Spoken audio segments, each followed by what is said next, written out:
Hello, wildlings. I'm your Creepsmith, and you found my Fear Forge. Lucky you. Tonight's story of sleepy savagery, The Dream Man. Just for a second, think back to when you were a child. You probably had some silly little thing that you were afraid of that didn't seem so silly at the time. Some ridiculous imaginary boogeyman that haunted your nightmares when you were little. But you grew out of it, and soon enough, you didn't even need the nightlight to chase away the monsters anymore. Except sometimes, that boogeyman isn't entirely imaginary. I know mine wasn't. It all started when I was about 4 or 5.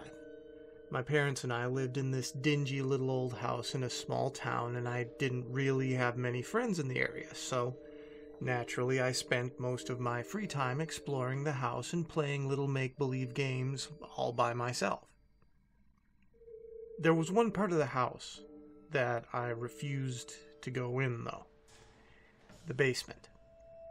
For whatever reason, I was convinced that there was something living down there, and that it would get me if I went down there.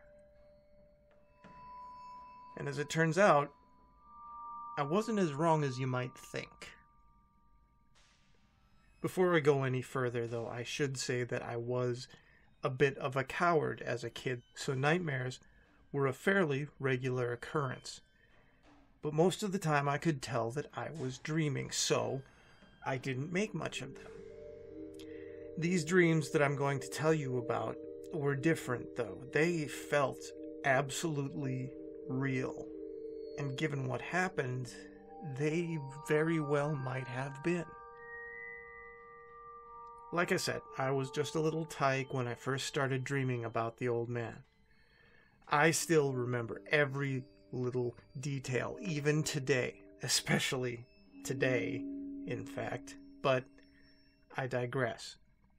I remember in the dream it was a beautiful summer day and I was out and about riding my bike in the driveway and generally not having a care in the world.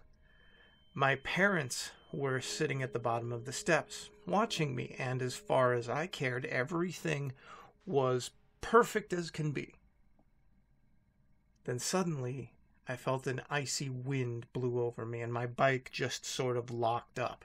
I began rolling slowly backwards along the driveway, unable to slow the bike down or even dismount. I began looking around in a panic, trying to see what was going on, and it was then that I saw the old man for the first time. He was dressed sharply, rather like an old-fashioned undertaker, the implications of which escaped me at the time. He was tall and gaunt, seemingly nothing more than skin and bones, in a disturbingly literal sense, and his pale, sunken face, with its grim scowl and hooked nose, lending it an odd, vulture-like quality, was framed by a thinning mane of wiry gray hair. But his eyes were by far the worst thing about him. At the age of 5, I was unable to articulate exactly what it was I saw when I looked into the cold, dead eyes of what we came to call the Dream Man. Even as a grown man, I still can't. What I saw was simply too alien, too inhuman, too utterly, incomprehensibly other for any man to put into words. I didn't waste any time. As soon as I saw that horrible thing, I tried to run, but I still couldn't get off my bicycle. I turned to scream for my parents, only to find that they were no longer there. Not that they could have done anything anyway, as the old man was upon me with his wild hair and those horrible, horrible eyes. I felt a freezing numbness as his long, bony fingers grasped my arm, his dirty claw-like nails digging into my flesh. I remember how the old man leaned in close, his cracked, virtually non-existent lips parting to reveal rotting, crooked teeth, and I remember the one word that he whispered to me as he held me in his grip. Cellar. The next thing I knew, I was being shaken awake by my parents, as I'd actually been screaming in my sleep. I told them about what had happened, and they told me that it was just a nightmare. And I believed them. Every so often I would have nightmares about the man, but since they were only dreams, my parents really didn't think much of them. That is, until I started sleepwalking. As bad as my first encounter with this somnambulant wraith was, the worst was yet to come. The dream was always the same, with extremely slight variations. It always started off with me in my room playing when I would suddenly get a sense of wrongness about my surroundings. I would go off to find my parents, but no matter where I looked, I couldn't find them. When I would go into the pantry where the door to the basement was, I would hear something calling me, and I'd turn to see a door that should not have been there. As I took a step towards it, the door would swing open, and there would be the old man, beckoning me, his teeth bared in a malicious sneer. I could do nothing but march towards him, screaming silently in my mind as my limbs jerkily dragged me along against my will. Usually it was at this point I would be woken up by my parents somehow. I'd sleepwalk all the way to the cellar door and begin to head downstairs. Usually they caught me before I started to go down the stairs. In fact, they almost always did. But not always. Once, the old man actually managed to get me down into the basement. That's the only nightmare about the Dream Man that I don't entirely remember. I just remember that I was in the basement with him, and he gripped my leg in his icy, dead grip, a vile grin splitting his face. All I remember is the excruciating pain before I woke up and continued to be in agony. Apparently, while sleepwalking, I had tumbled down the stairs into the basement, breaking my leg in the process.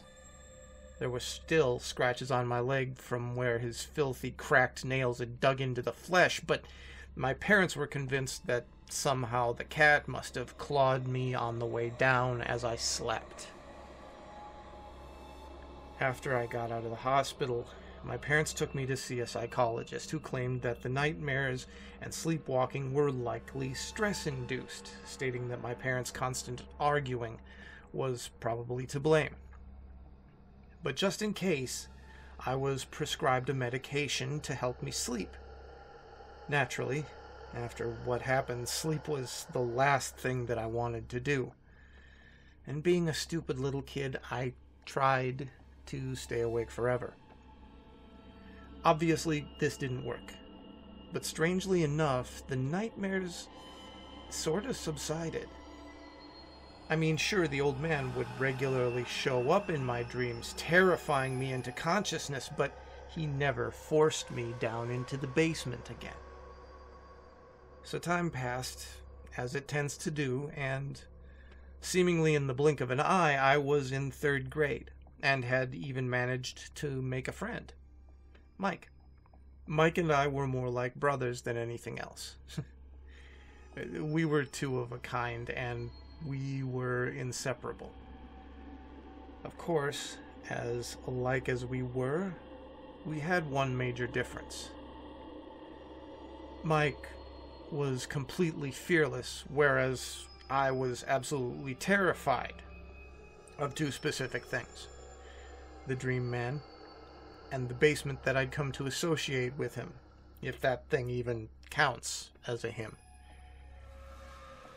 One day, our parents finally relented, and they allowed Mike to spend the weekend with us. Oh, we had loads of fun.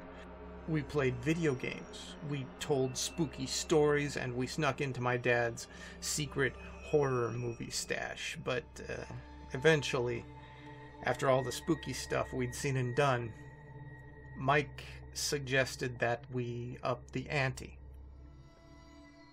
He insisted that we were going down into the basement to confront my fears.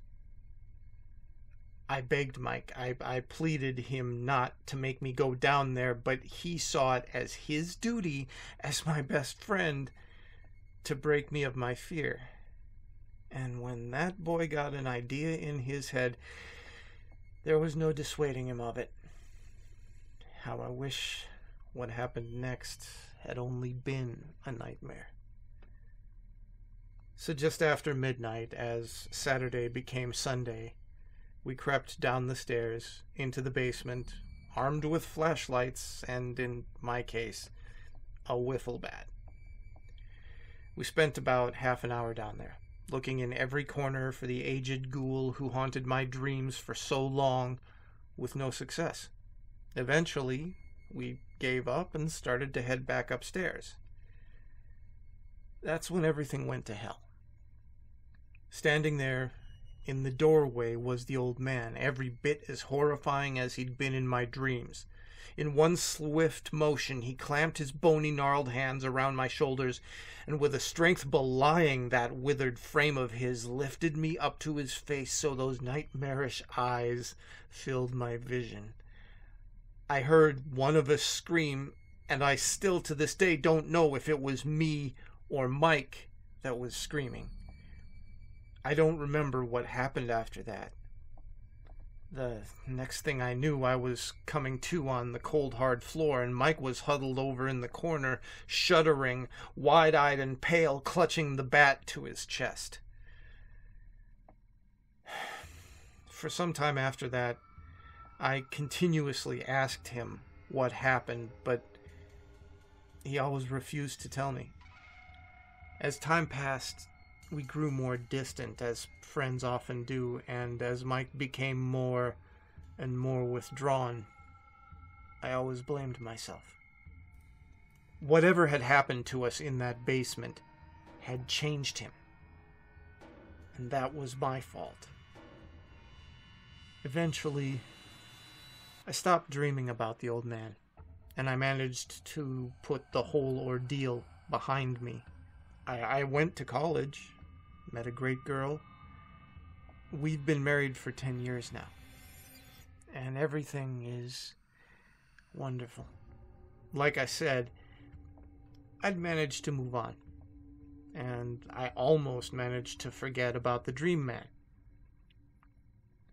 Until this morning, that is. At breakfast, my son told my wife and I about a bad dream that he had last night. A dream about an old man in the basement. An old man with cold hands and terrifying eyes. So what do you do when the demons in your dreams decide that dreams aren't enough anymore? Time to call the Winchesters, I guess. Speaking of which, I think it's binge time. Stay scary, my wildlings, and make the most of your nights.